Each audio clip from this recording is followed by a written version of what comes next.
અને હવે વાત કરવી છે દેવાયત ખવડની. દેવાયત ખવડને જ્યારે લોક ડાયરાના મંચ ઉપરથી તમે સાંભળો તો મજા આવી જાય, ખરેખર એક જોમ ચડી જાય એ રીતે વાત કરતા હોય છે. અને દેવાયત ખવડની એક શૈલી પણ આખી અલગ જ છે એમની રજૂઆત કરવાની.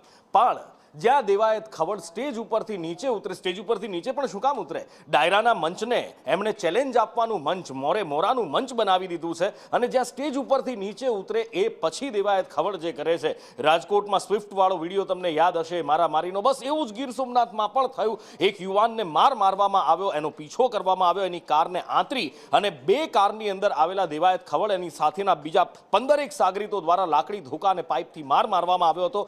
આખરે પોલીસ દ્વારા લૂંટ અને હત્યાના પ્રયાસનો ગુનો દાખલ કરવામાં આવ્યો છે. 15 બુકાનીધારીઓ સામે આ ગુનો દાખલ કરાયો છે.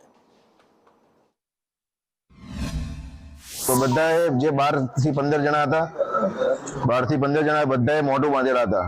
પછી છેલ્લે જેનું દેવાયતનું મોઢું ખુલી ગયું એટલે મને ખબર પડી કે દેવાયત છે. તો મેં એને 5 વાર કીધું, દેવાયતભાઈ રહેવા દે, પણ એ કોઈ માન્યો નહીં. એટલે પગમારી ન માર્યું અને આ રિવોલ્વર તારા આટલું લાવ્યો છું 2 નંબરની, વડાકો કરીને તેના માન નાખવાનું થઈ જતું. જો કેસ બેસ કરતો મારી સ્પીડ હશે ગાડીની 50 અને એ જે સામેથી ગાડી હતી 100 ની સ્પીડ હતી. ડાયરેક્ટ જ ઠોકી દીધી, પાછળથી બી ઠોકી, આગળથી બી ઠોકી અને ઉતરીને બધા ધોકા લઈને નીકળી પડ્યા.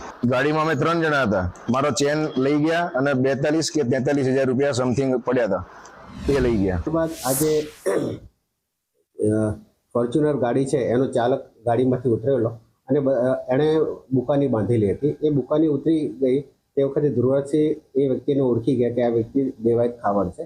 અને એની સાથે બંને ગાડીમાંથી આશરે 12 થી 15 જણા બુકાની બાંધેલા હતા, તમામ ઉતર્યા અને બધા લોખંડના પાઇપ વડે આ ધ્રુવરાજસિંહને શરીરે આડેધડ માર્યો. તેમજ તેની ગાડી હતી એને પણ એમણે તોડી નાખી, નુકસાન કર્યું.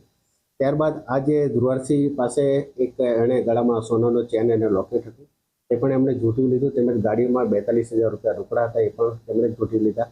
તેમજ આ જે બનાવ એની સાથે બન્યો એની ફરિયાદ ન કરે એના માટે એને ધમકી આપી, એને રિવોલ્વર બતાવી અને જાનથી મારવાની ધમકી આપી.